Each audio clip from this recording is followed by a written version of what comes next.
お好み6個。お好み焼き2枚お願いします。粉を引いといて、最後に具材を混ぜてやり方ですね。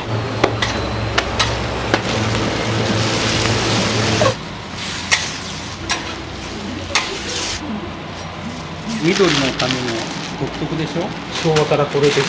はい、ありがとう。はい、ありがとうございます。安くて美味しいから。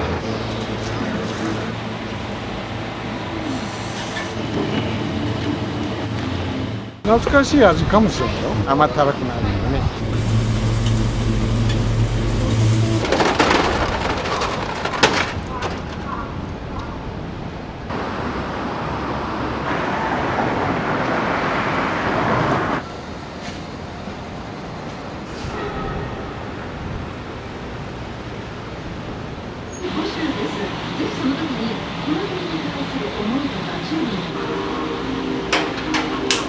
まあ今夏で暑いからね、売れない。成線の一宮市西島町5丁目。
粉を引いといて、最後に具材を混ぜてやり方ですね。創業当初か開店前までに大体お好み焼きは何枚ぐらい焼くんですか？ら9枚か、これの倍ぐらいですね。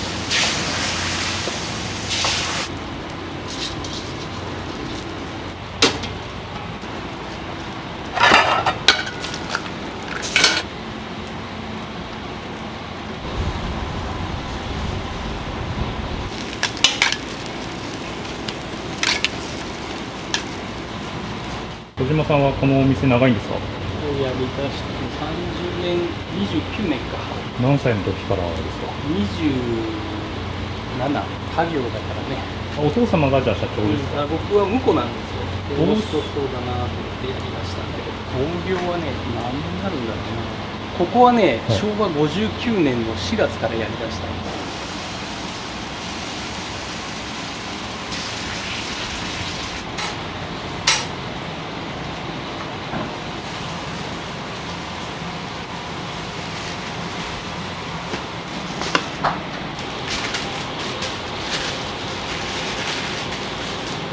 緑のための独特でしょ。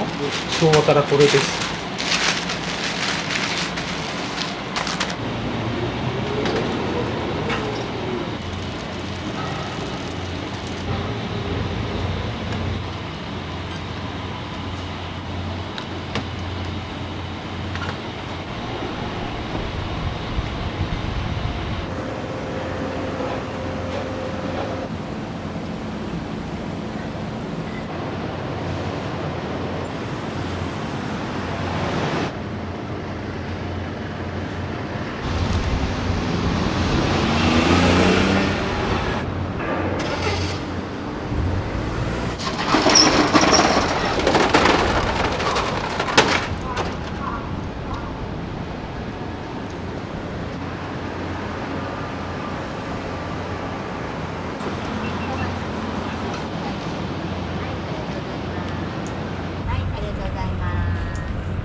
王州屋いくつかお店あるんですけど、本店はここってことですか？本店はね、決めてないんです。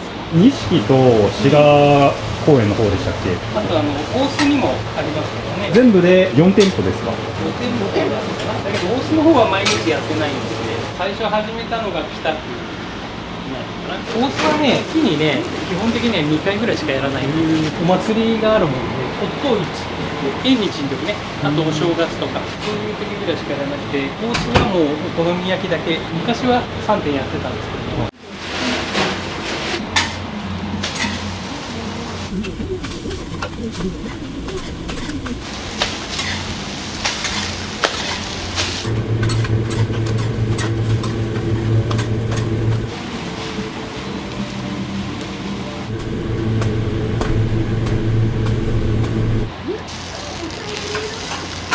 ソースは自家製なんですよ。ちょっとそうだね、甘めで若干とろみもあって辛みもあるっていう。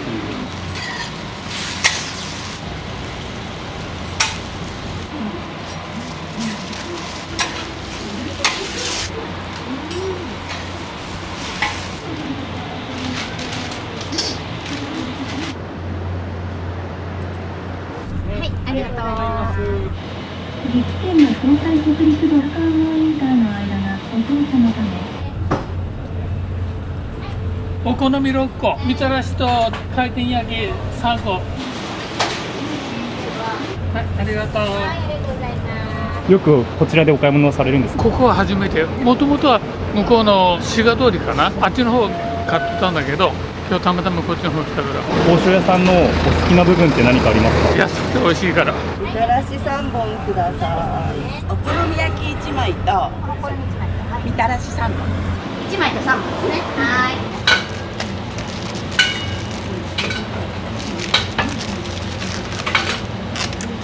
はい、ありがとうございます。他のタレとはここが違うっていうところはございますか？香ばしさだろうね。焦げた感じではなく香ばしさ。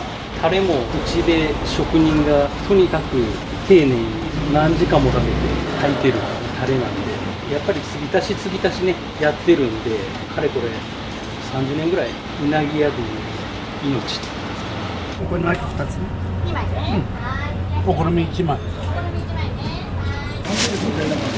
あ？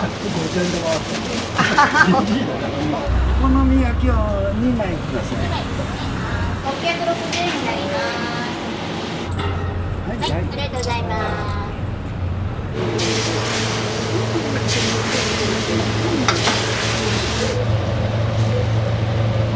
今でもめちゃめちゃ安いと思うんですけど、もともといくらだったんですか？創業当初なんかは150円とかそんなもんだったんじゃないかな。本当にシンプルな豚玉ってお好みだけど、子供のお小遣いで買える商品をっていうことでやってるんですね。銀紙でこれ巻いてあるので剥くようにしてね、バナナを剥いて食べて、この緑の紙で最後口をこう拭くっていう、そういうギュッていうか。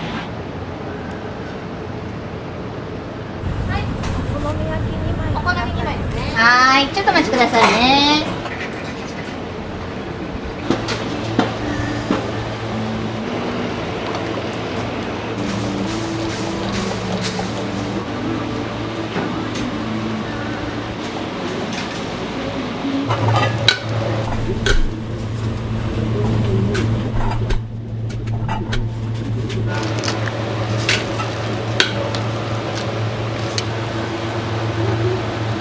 もういい肉とこれサシが入っててね。国産なんですか？もちろん。いらっしゃいませ。2枚ですね。はい。ありがとうございます。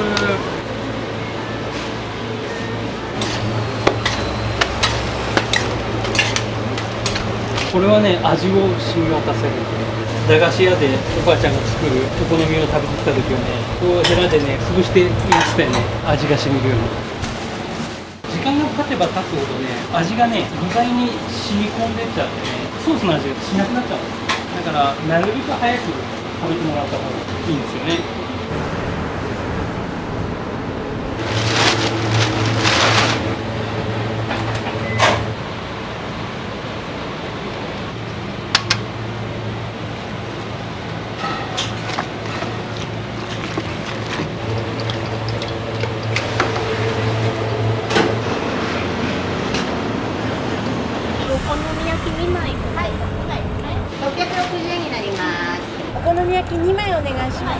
お好み2枚とみたらし4本。お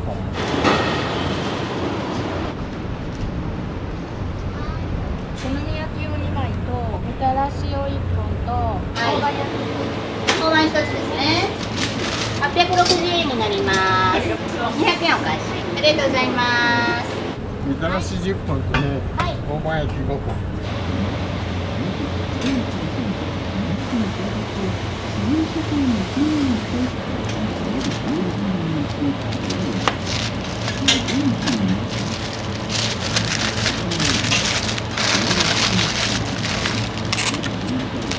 包丁屋さんよく利用されるんですか？ 2週間に1回ぐらいおばちゃん連中が喜ぶで買ってくる。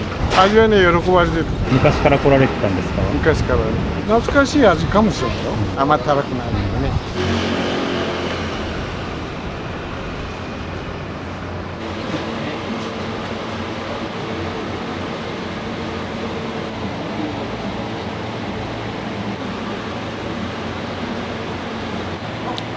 1枚2本と6本。はい。大葉1個。はい。すぐ食べますか？今食べます。はい、どうぞ。ありがとうございます。小豆が美味しいでしょ。甘くないんだよね、あんまり。はい、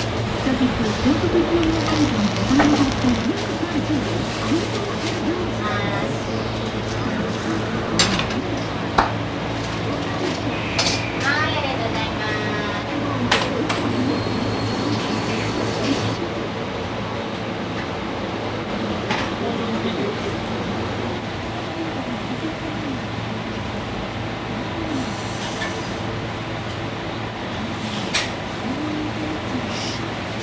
こんにちは。お好み2つとね、みたらしを4本。ありがとうございます。はい、ありがとう。生地ってお出汁とかも入ってるんですか？そう。どういった素材のお出汁か聞いてもいいですか？大変ね。魔法の粉だね。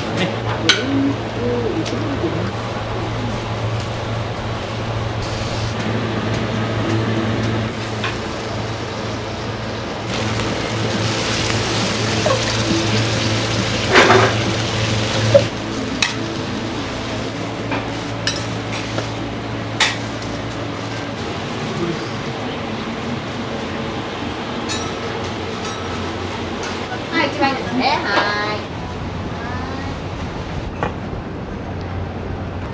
いらっしゃいませ。はい。2枚と1個ね。はい。はい。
広島焼きとか出てるけど、広島人としては違うなと思ってそれぐらいこだわって作ってるから、それが分かってくださるお客様は常連さんで来てくださってるから、本場の味が食べれるっていう。自分の中ではそう思ってるけど、子供の頃から慣れ親しんだ広島のお好みだから、広島風お好み焼きっていうのもつけたくなかったお好み焼きってつけたかったけど、もう嫌だったけどつけた。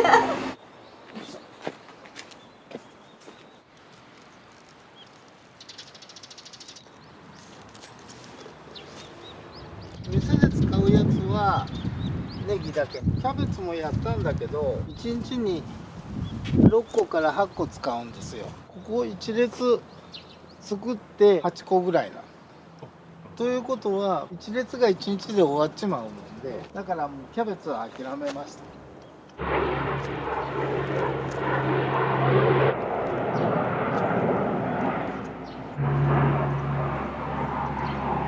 ありがとう。どうぞ。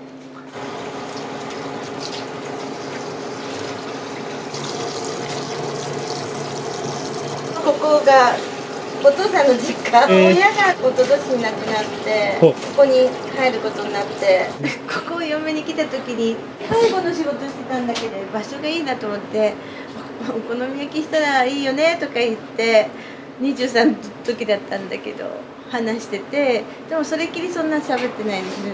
ここを建て替えてっていう時にお父さんが大工さんに作ったってくれって言ってそれで介護職辞めて始めました。60過ぎて夢が叶うって感じ。楽しいですよ。だから好きなことやってる。広い土地親にもらったから本当は認知症の方もやってたからそういうコミュニティができたらお役に立てたらいいなとも思って作ったお店なんだけど、お父さんはいろんな人たちが集まるお店にいてほしいって言ってで結局でもいろんな人が集まってきてくださって思い通りになってんじゃないかな。お好み焼きも美味しく食べてもらいたいけどなんか楽しかったねって帰ってもらえたらもうそれが一番の幸せかなと思いますけどSNS でバーってあげたらその仲間から浜松ファンが続々結構来てくださってだからもういろんな人が推しの人も来てくださるし浜松ファンも来てくださるしカープファンも来てくれるしなんかもういろんな人が来てくれて。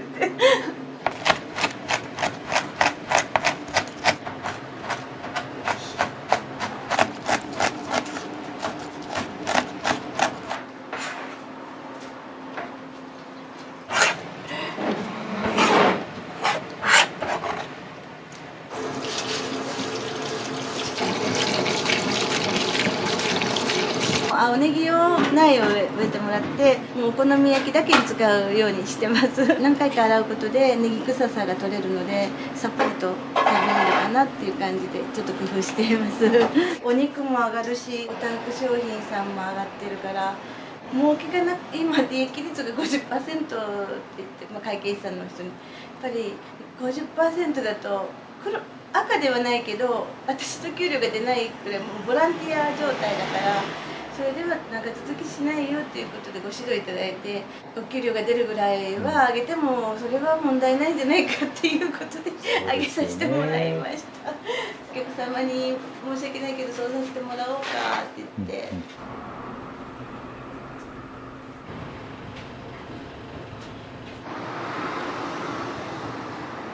キャベツをどうやって美味しく食べてもらうかっていう切り方までこだわってる美味しく食べてもらいたいし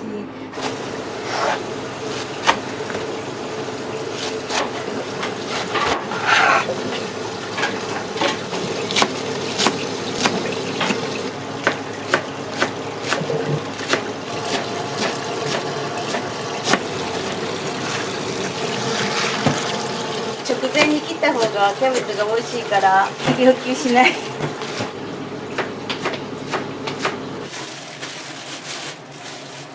広島のお好み焼き屋さんって昔はみっちゃんとかれいちゃんとか店主の下の名前をつけるのが習わしだったからつけちゃいました。普通のもやしだとべちょべちょするんですよ。これだともうほんとシャキッシャキッとしてうまみが全然違うからお蕎麦にかける風味付け広島のお好みって生麺を茹でるお店も多いんですけど小麦の香りが香るようにうちこの通りの狭さだからどうしたらいいんだろうっておたふくさんに相談して袋麺でも美味しく風味がついて美味しく食べれるのを教えてもらったそれを一手間かけます。そうすることでお蕎麦を美味しく食べてます。隠し味にとろろ昆布も入れるし、だし粉もこだわってるし、だしを感じてくれる人はすぐ気づいてくれる。気づいてもらえる人が一人でもいたら幸せって感じでだしにこだわってます。やっぱ広島人って子供の頃から週に2回はお好み食べに行ったりとか、お好みに対する気持ちが違うから、お好み焼きで血ができてるって言っても過言じゃない。なんで広島焼きにこだわるって皆さんに言われたんですけど、こだわり大変です。飲食やってたんです、うちが、実家が。昔はもう子供がご飯作ったり家のこと手伝うするのが当たり前の時代だから、ご飯作りは私の担当みたいな感じだったから、もうそういう意味では自信のある分野。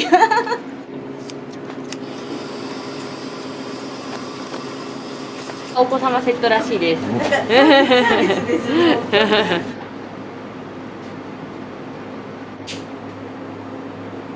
大体20分ぐらい前に火入れます。ゆっくり温めると焦げちゃうんです、この上が。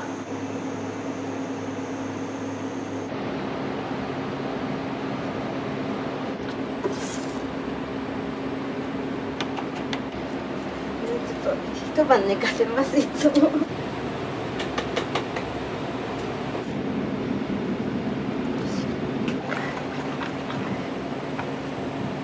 硬さも自分でこうやって調節しながら。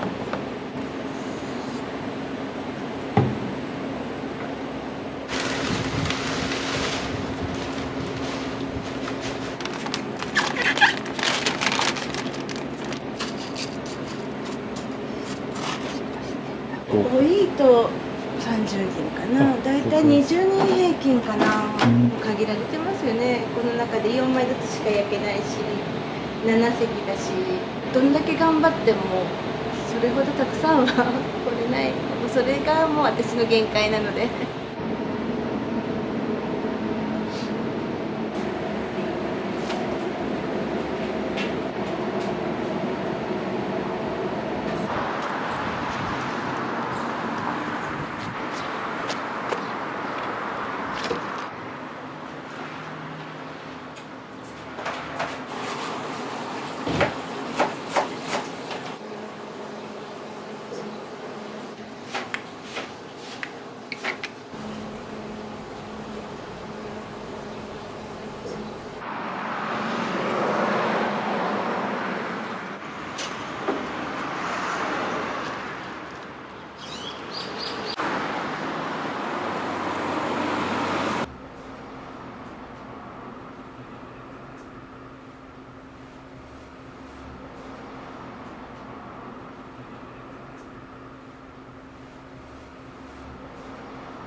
ネギと卵をトッピングでつけてもらって、でダブルで。ダブルで、そばダブル。はい、ありがとうございます。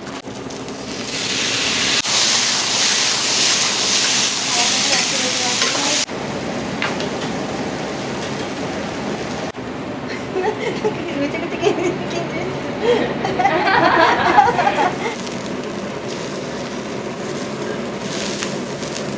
うまいって言うってことしわしわになってる。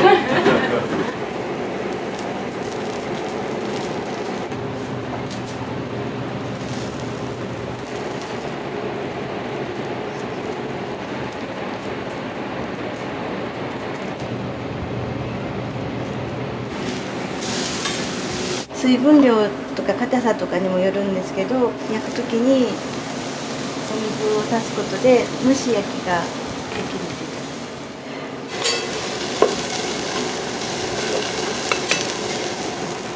う。あ、サングラスもかけてる。これ企んでたんですよ。あ、企んでたの。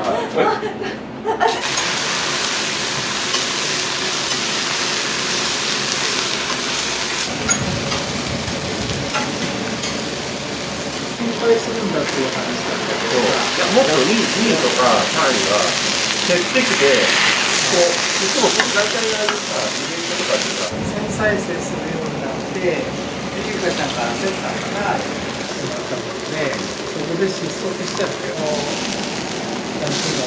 ツイキャスやる城だったからさ、みーちゃん。なんか質問だったニャンジの今回の感想です。ここで見方が東京まで上がる。よく賞レースって出来レースがあるじゃん。ない限りはね、数字は絶対裏切らない。10日目ぐらいからかなり慣れとった。再生はするけど一生懸命さがなくなって頑張るしても数がそんなにだから1万とか1万2000とか8000万いるんだけどさ。お待たせしました。どうぞ。これからちょっと作って、やってみるよ。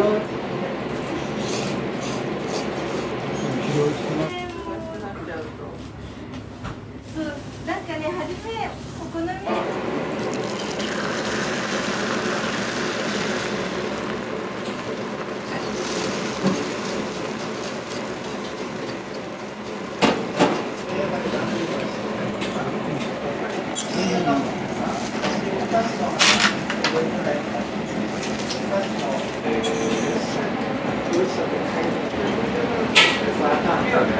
高いね。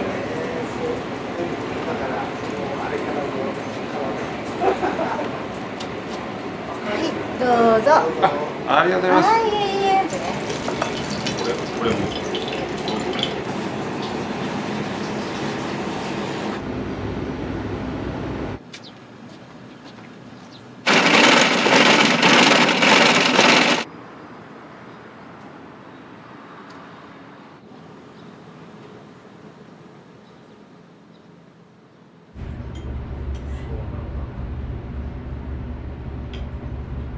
ありがとうございました。ありがとうございました。ありがとうございました。ご主人さんの人柄とか奥様の人柄に惹かれて和気あいあいとご飯食べることができます。すごく美味しいです。僕も結構広島でお好み焼きもよく食べるんですけど、それにもう負けないぐらいの味ですし、広島まで行かなくても近場でご飯食べることができるので。いらっしゃいませ。こんにちは。ネギ大丈夫です。お寿司だからネギの入ってないのさせてもらいますね。ありがとうございます。私自分から言ったわけじゃなくて。お父さんとかまでは聞いてみ。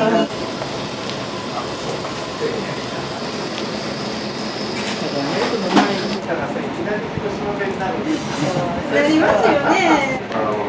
神戸に行ってあったんで。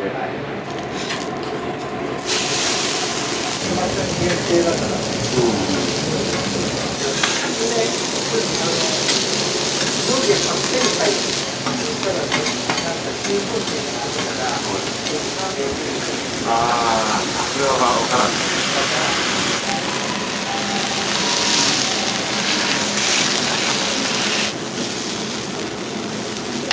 わかりました。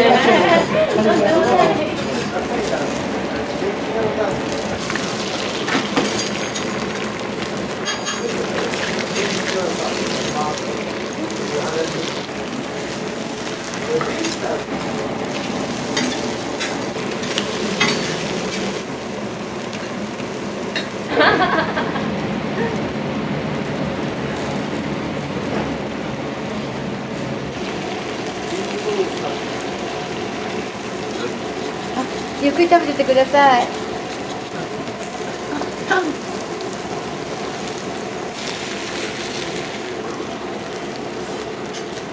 マスター結構誹謗中傷だったんだ。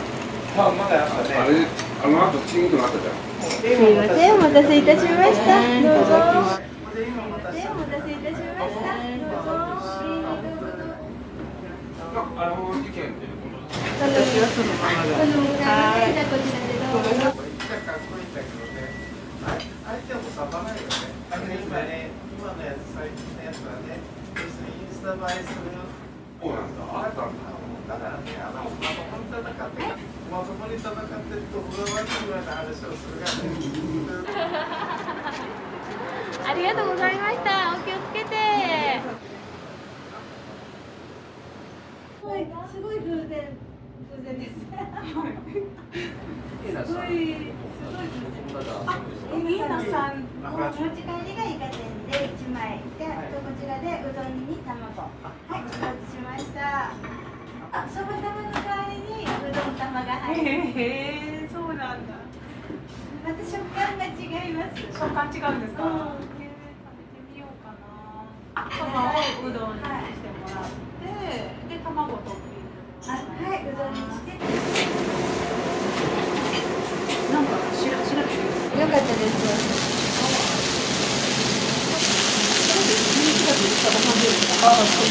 ありがとうございます。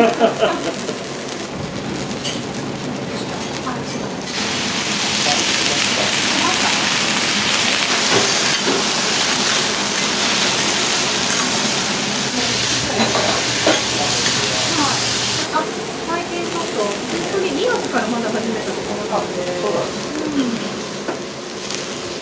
だからいいな。そんな数がじゃないですけど、もう活躍するのが長いから。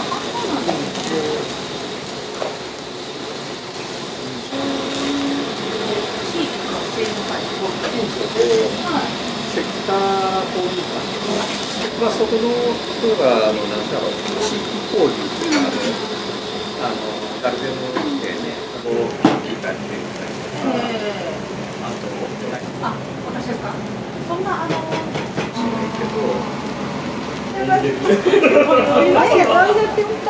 ごいファンサービスね。もうね、嫌そうだったですよ。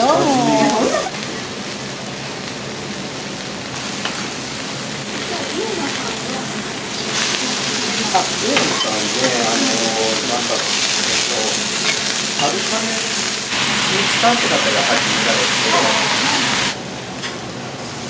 あ、で、お兄さんもハマってる。ファンなんだけど、主人です。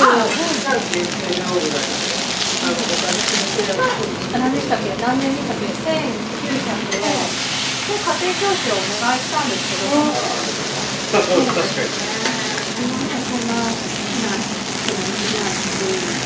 なんかなかなか自分でね、そういうパンチがね、違いますよね。とか結婚する前でもなかなか行っても結局一人だから、な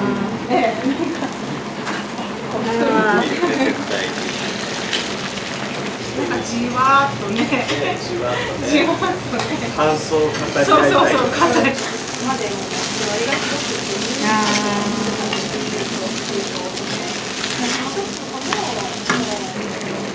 結婚式の時はちょっとあんまり合わなくて、それはもう本当になんだろう、控室の時ぐらいでちょっと流れた時ぐらい、インストロメンタルが。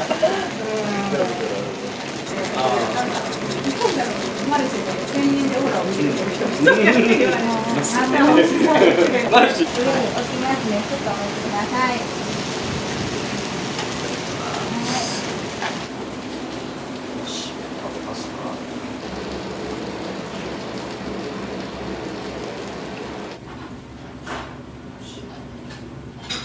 まあ、そんなような感じなんでしょうね。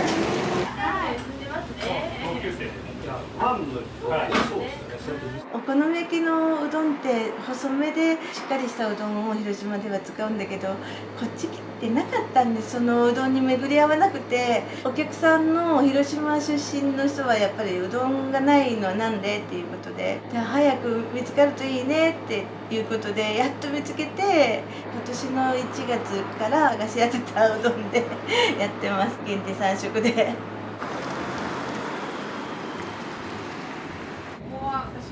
いらっしゃいませ。いらっしゃいませ。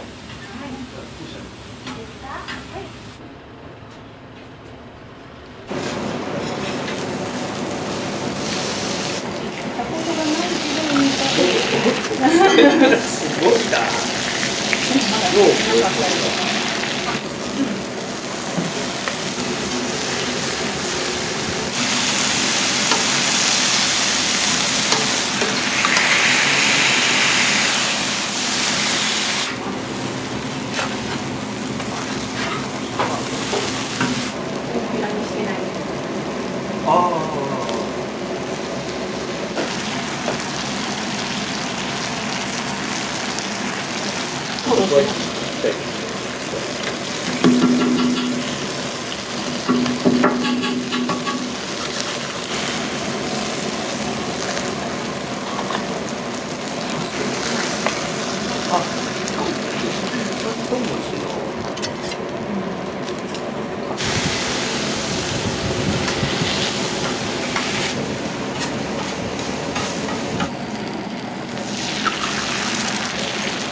はい、すいません。スペシャルです。はい、どうぞ。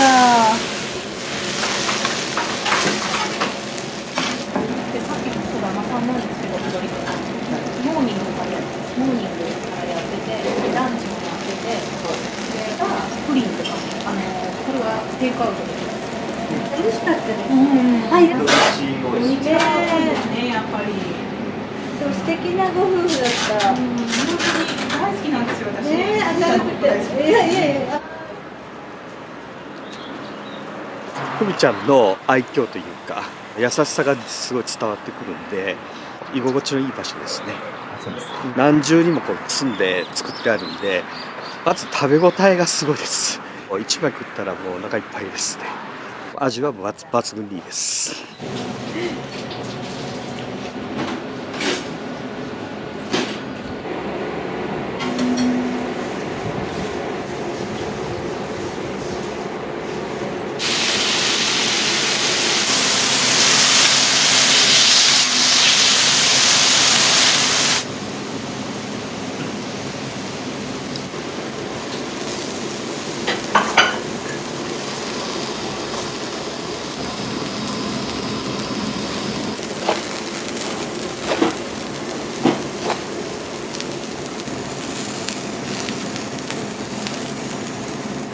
10センチ10センチぐらいの大きさのを切って使ってます。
くじよ。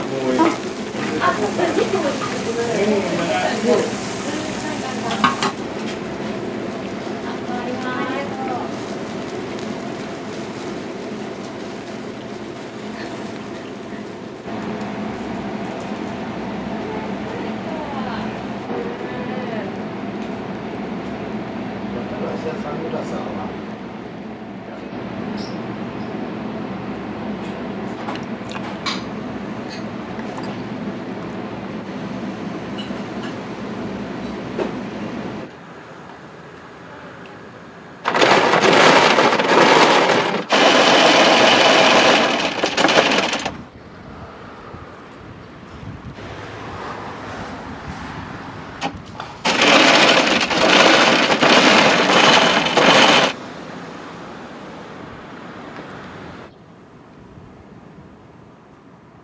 どうぞ。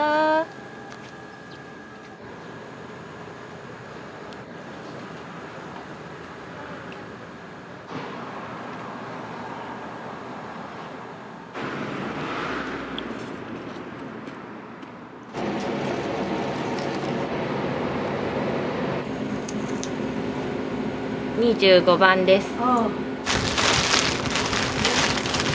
ぞ。ありがとうございました。またお借りください。ありがとうございます。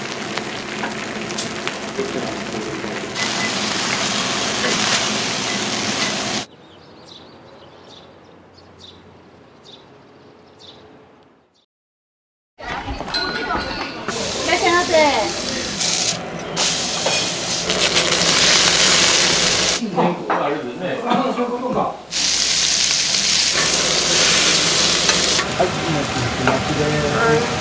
引き継いでっていう感じでここやってるので、味に関しては保証されてるかなっていうところ。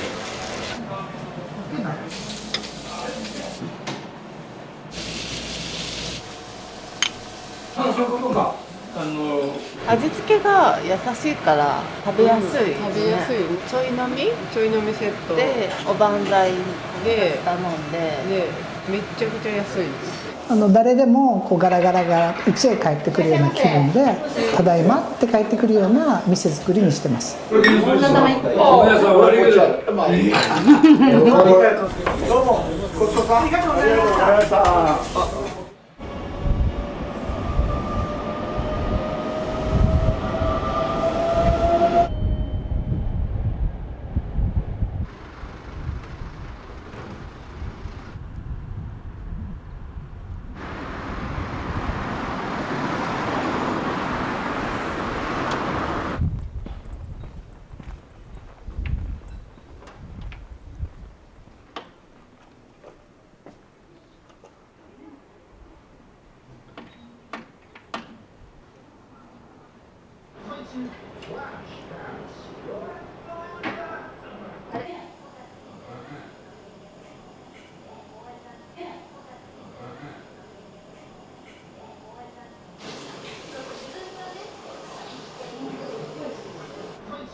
おばんざい人気で、いつもママが手作りしてくれるの。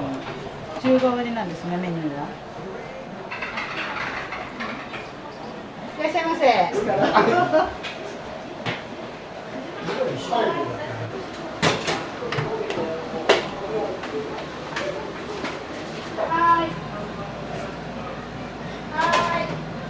ここの店は全部手作りなので、昭和のお母さんが作ったものをここで提供してるという、またあれ食べたくなったなと思ってくださるんじゃないかなと思って力を注いでます。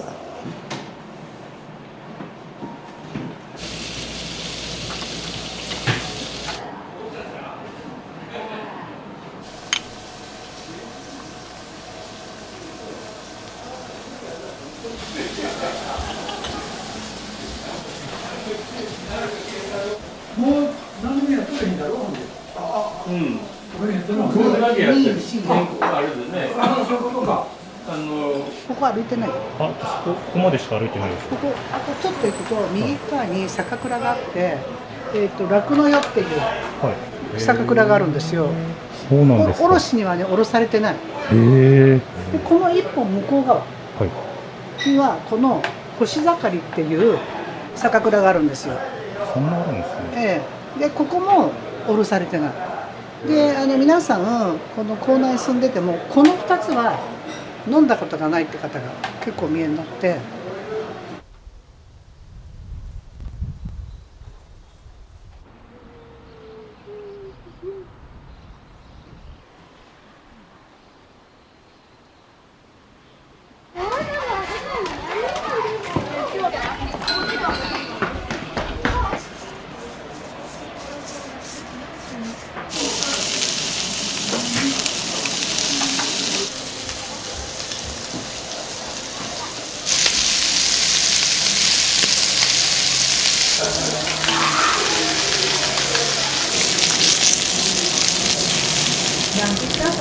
何があったんですか？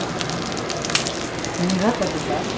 どうですか？こちらのテーブル、はい。親子餅餃子。餃子と、はい。これ生地ですか？これ生地です。お好み焼きとかに混ぜるだしとかって。うちはかつおだしを使っているんですけど。これもお店で取るんですか？そうですね。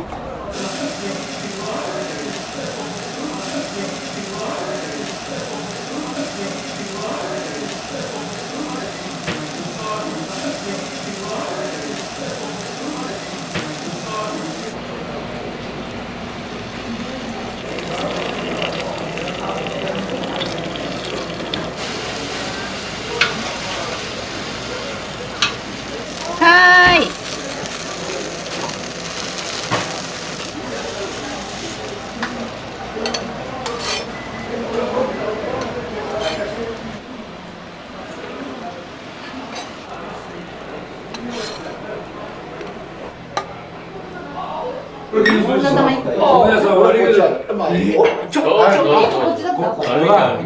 どっちもらったら3時10分だったから3時10分から6時まで。大阪出身の、お好み焼き屋が小牧市にありまして、そちらが40年ぐらいやってたお店があったんですけども、そこのレシピをそのまま受け継いでこう料理をやってるので。関西の方のそのレシピを受け継ぐっていう、なぜそうなったのかっていうエピソードとかってあるんですか？私の家の裏の方なんです。そうなんじゃ、昔からの。そうなんです。うちの裏にお店を何十年やって見えてて、焼きのスタッフがいるんですけども、その子がそこでバイトをしてたんです。こういうお店をやろうかなと思うんだわっていうのを裏のおばさんに言ったら、裏のおばさんっていうのはちょうど去年の11月お店を辞めて見えてるんですよ。今の焼き人の男性の方、あの子が焼けるから教えてくださったんですよ。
ちょっと太めに切って上に蒸し焼きのように蓋をするんで、これで。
焼きそばです。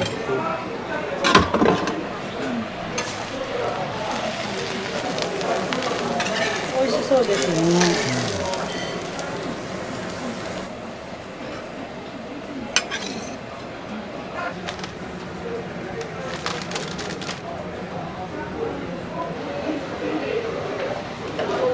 これ入れる。いや多分な。今やめとってもな。やめとってもやめ。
結構一個一個がすごいしっかりしてますね。そうですね。全部手作りですね。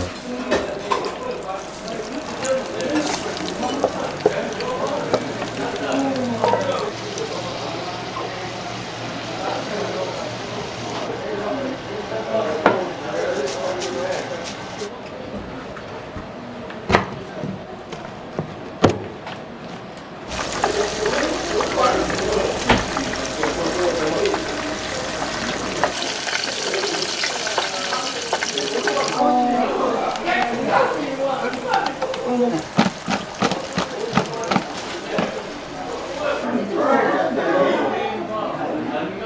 いや、言うことはある。使いやいいんだって。だからね、もうね。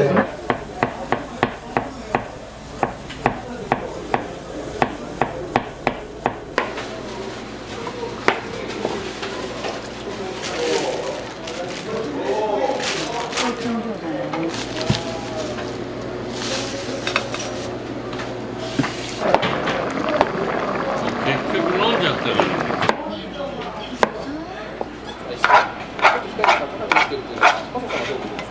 やっぱりストレートの力を多く探すという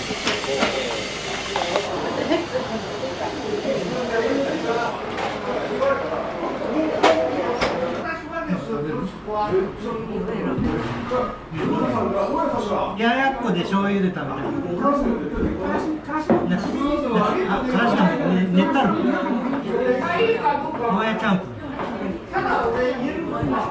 はい。はい。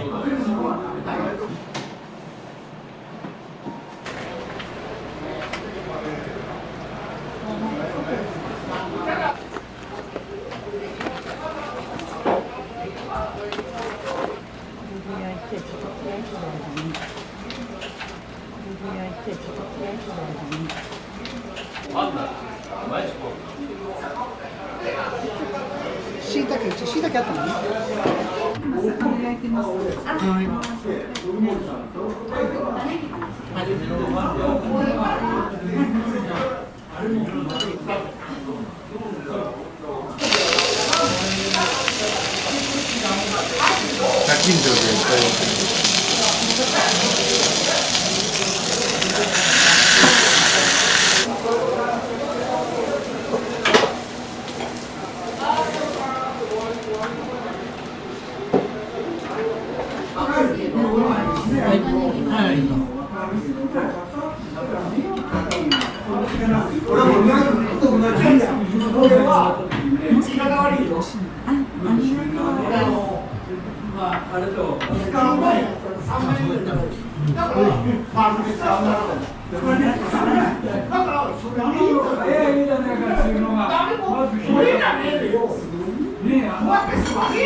毎日でも楽しく生きとるよ。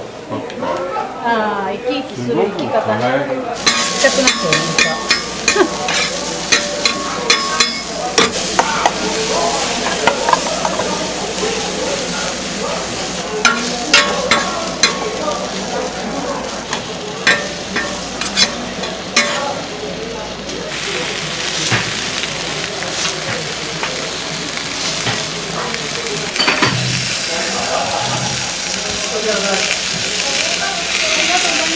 ありがとうございます。お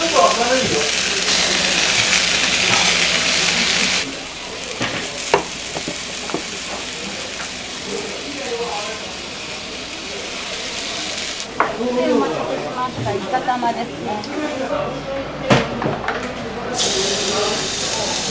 いらっしゃいませ。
なんで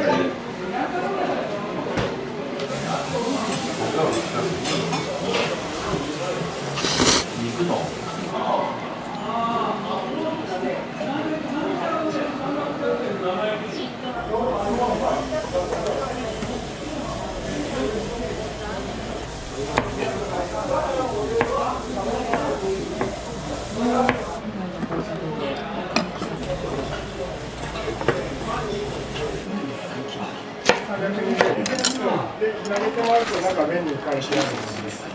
結構漬物いろいろ入ってるんですね。これはいいね。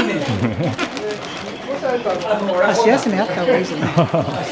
漬物出してっていう人に言います。メニューにはない。メニューにはないです。そうなんですか。ありがとうございました。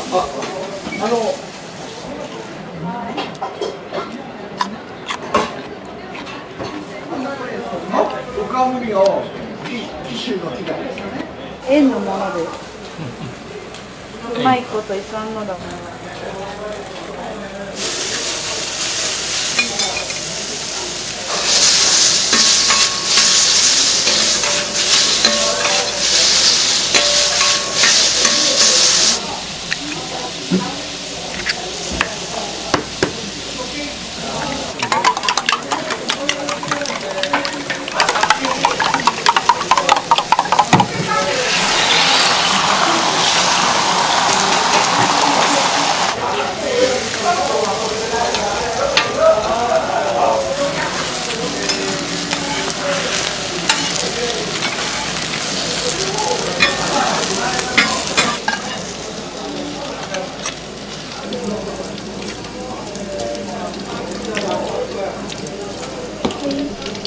はい、お待たせです。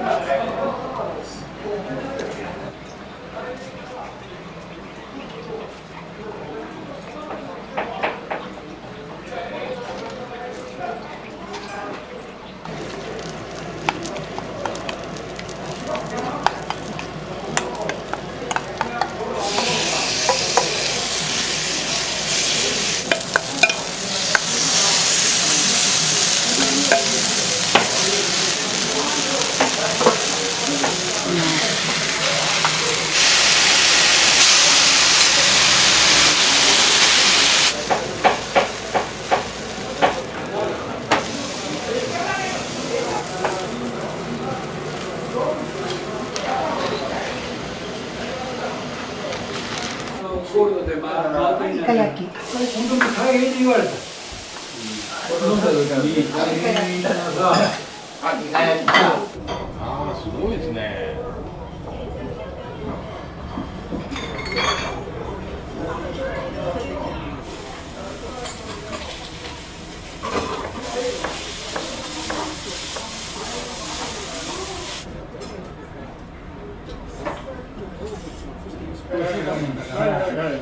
で、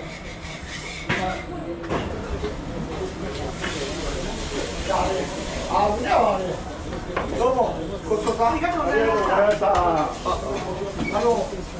からないね、もう受けるしやね。それまとめてく。そう。仕上げです。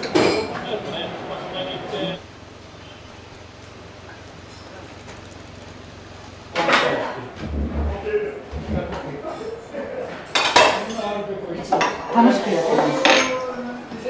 でこういう仕事好きなんです。あ、そうなんですね。だから毎日楽しくやれてます。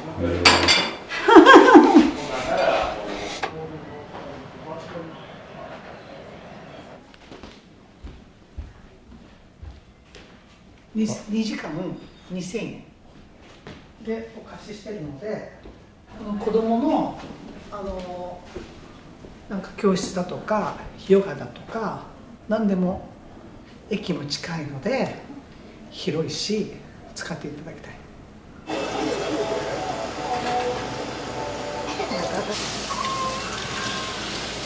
忙しいんです、そこに殻を剥いて、あ、殻からですか、これ。そうなんです。殻を剥いて背わたを取ってすぐ使える状態にして、海鮮のお好み焼きだったり海鮮に入れたりするやつ。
軟骨で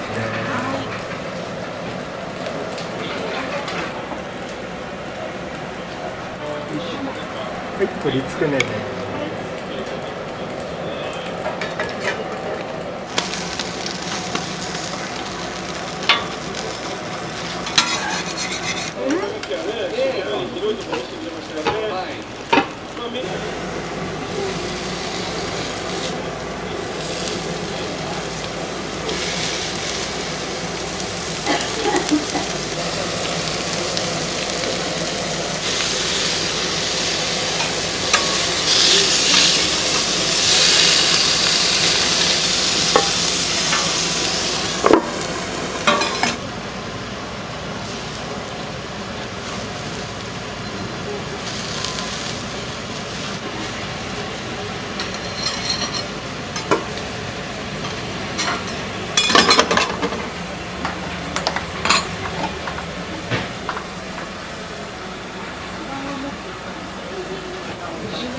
はい、筋ネギ焼きです。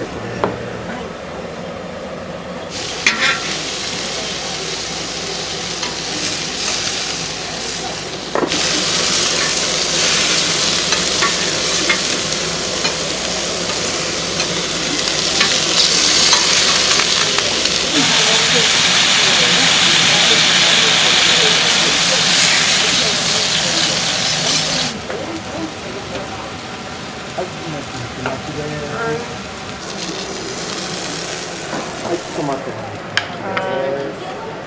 よく来るんですか。2回目。そうなんですね。でも覚えててもらって嬉しい。パン焼きのやつも美味しいし、串焼きのやつも野菜があるから頼みやすくて食べやすい。そっちに多いの？よくないで。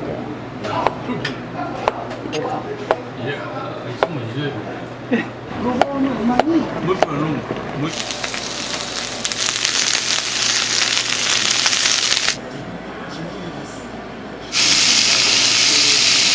茎で出た端っこの部分です。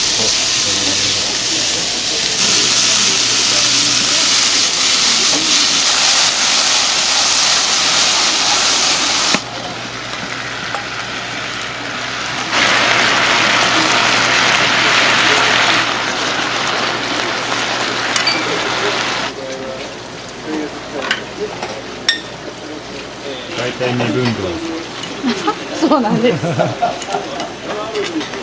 大体目分量です。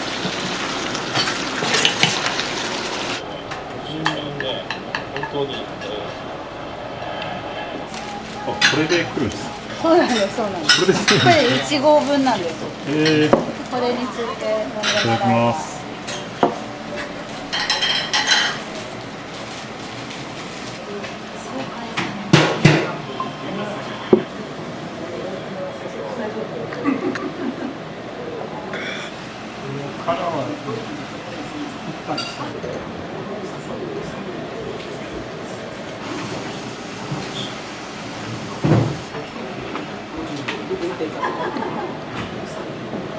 そうじゃね。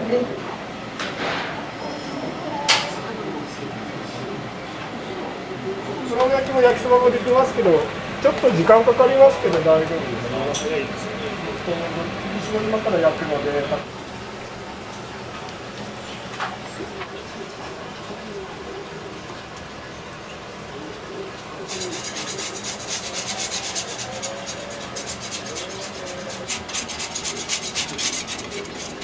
ベースはお好み焼きの生地と同じ小麦粉の生地なんですけども、その生地自体にもちょっと味をつけてます。それに、プラス卵とお水で伸ばしてるっていう感じで、他のたこ焼き屋さんに比べて卵の量はちょっと多いと思います。なんで焼きたてはふっくらしてるんですけど、ちょっと時間経つともうすぐ硬くなっちゃう。前働いてたお店って何ていう名前なんですか？道草っていう名前です。はい。学生時代にアルバイトしてただけで、でもお店が忙しいとちょこちょこ手伝ってっていうので、ずっと焼いてたので、常に毎日やってたわけじゃないですけど、年数でいけばもう30年ぐらいやってますね。引き継いでっていう感じでここやってるので、そこのお店が38年やってたので、味に関しては、保証されてるかなっていうところで。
はい、醤油たこ焼きです。中熱いですので気をつけてください。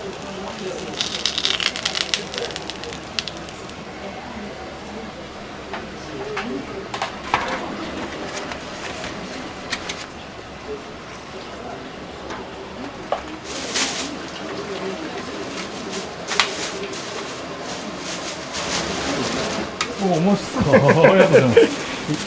縁もゆかりもないこの布袋町にやってきて、宣伝もなしにここまでのお客さんが来てくださってるっていうのに感謝してますね。今日も最初に来てくださってた方89歳なんですよ。客層の幅はすごく広いですね。でもとにかく一人でも入ってこれる店を作りたかったので、家族はもちろんですけれども一人でも入ってこれるような店がしたかったですね。今私62歳なので70まではやろうと思ってるんですけど、そのままの状態で今いるスタッフに譲っていきたいなとは思ってますね。彼と彼女がいないとこの店は成り立ちません。また気をつけて。はい。気をつけて。よろしくお願いします。ありがとうございました。ありがとうございました。